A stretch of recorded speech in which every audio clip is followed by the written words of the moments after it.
Алаштың айтулы ақыны Мағжан Жұмабаев абайға шын хәкім сөзің асыл баға жетпес, бір сөзің мың жыл жүрсе дәмі кетпес деп баға берген екен. Сәлеметсіздер ме? Біздің бүгінгі тақырыбымыз қазақтың бас ақыны Абай Құнанбаевтың өмірі мен шығармашылығына арналмақшы.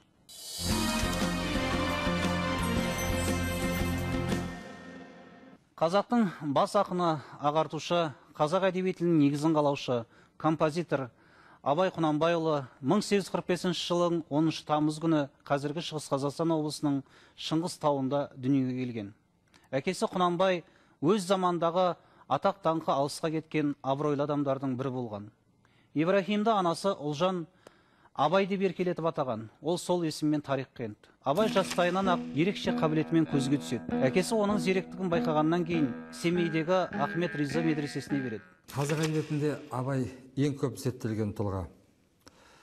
Абай өз алдына бір төбе. Абайдың зерттелу тарихының өзіне біраз жылдар өтіп қалды. Мысалы, Абай туралы ең алғаш мақала жазған Әлихан Бөкейханов. Дәл қазір Абай туралы пікір айтқан үлкенді кішілі, азды көпті пікір айтқандардың саны 2000-ға жуық болады екен. Ал сол туралы азды көпті мәліметтердің монографиясы бар, мақаласы бар, жай пікірі бар 5000-нан асады екен. Осыған қарап, біз Абайдың жаңағы зерттелуінің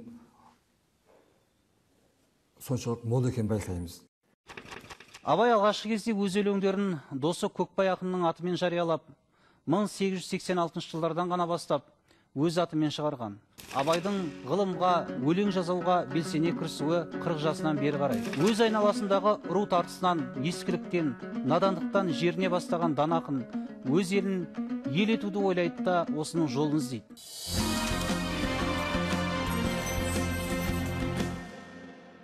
Абай қазақ халқының кемеңгер дана ақыны.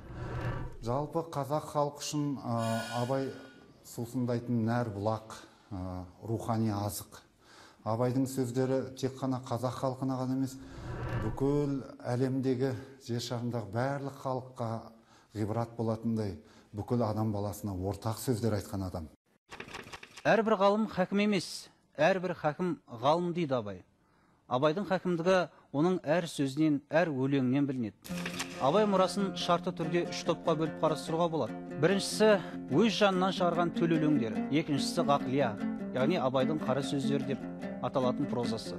Үшіншісі өзге тілдерден, әсіресе орысшадан аударған шығармалары. Абай шығармашылығынан үлкен орын алатын тақырыптардың бірі оқу, білім іздеу, өнер үйрену мәселесі.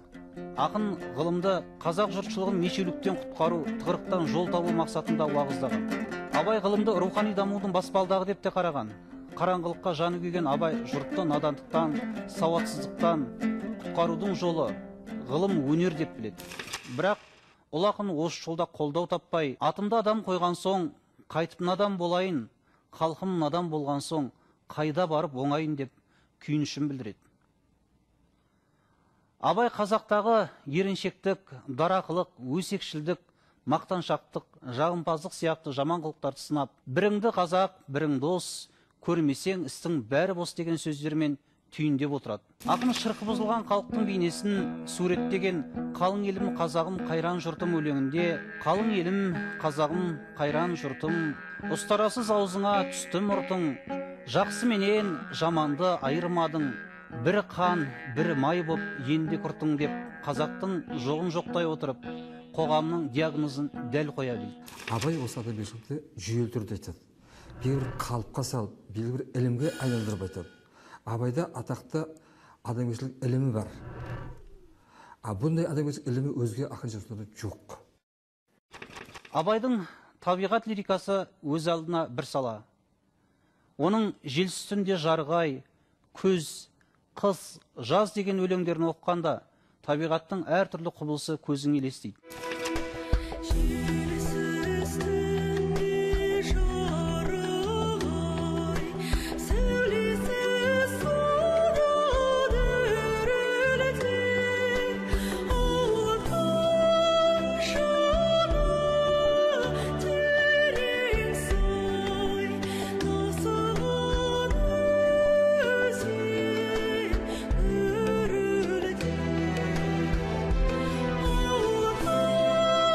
Show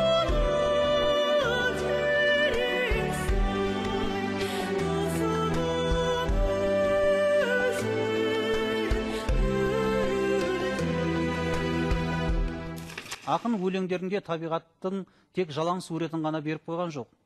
Өмір шындығымен нық байланыстыра білді. Абай қазақтың ұғымына сай кәріғыдан қыс келіп әлек салды деген образ сөздермен өрнектейді. Қысты ақсақалды шал бейнесінде суреттеу бұрынғы қазақ әдебиетінде Абайдан басқаларда кездеспейді.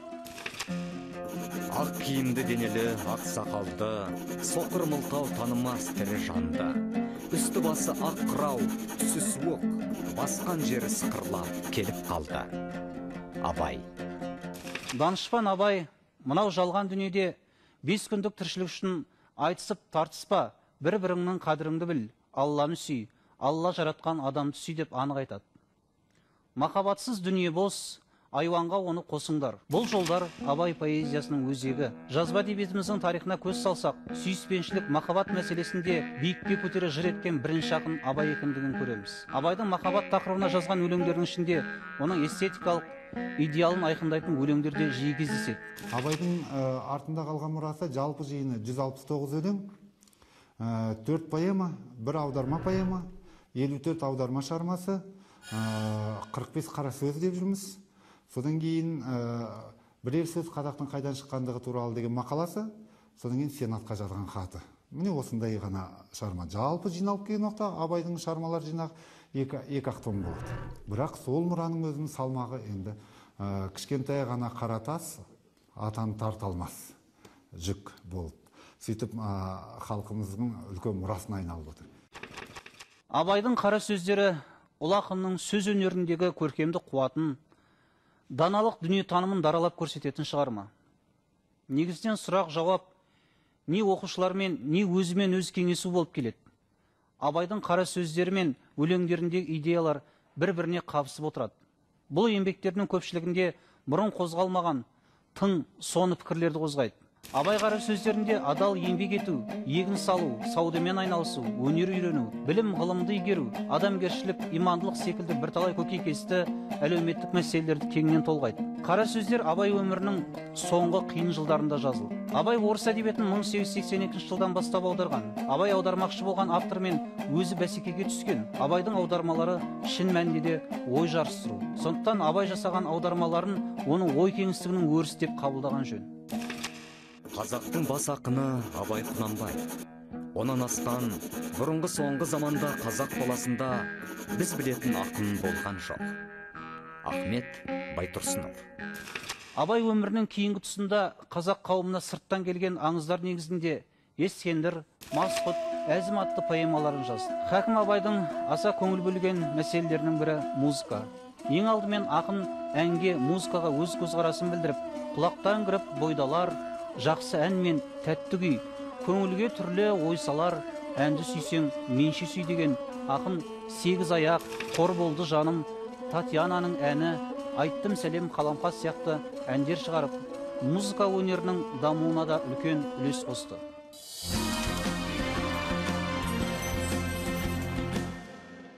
1891 жылдан бастап Абай басына ауыртпалық түсіп, бір-біріне ұласқан қайғы бұлты ашылмай қояды. Осы жылы ақынның сүйікті інісі Оспан өледі. Одан кейін үлкен үміт күткен баласы Әбдірахман мен соңғы треншіндей болған дарынды ақын баласы Мағауия да қайтыс болады.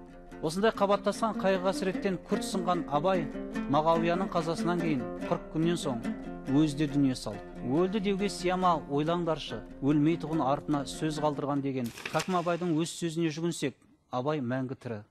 Оның мұрасы қашанда халықпен бірге жасамақ. Абай қазақтың бары, рухани нәрі. Осымен бүгінгі хабарымызды аяқтаймыз. Келесі бағдарламада кездескенше аман болайық.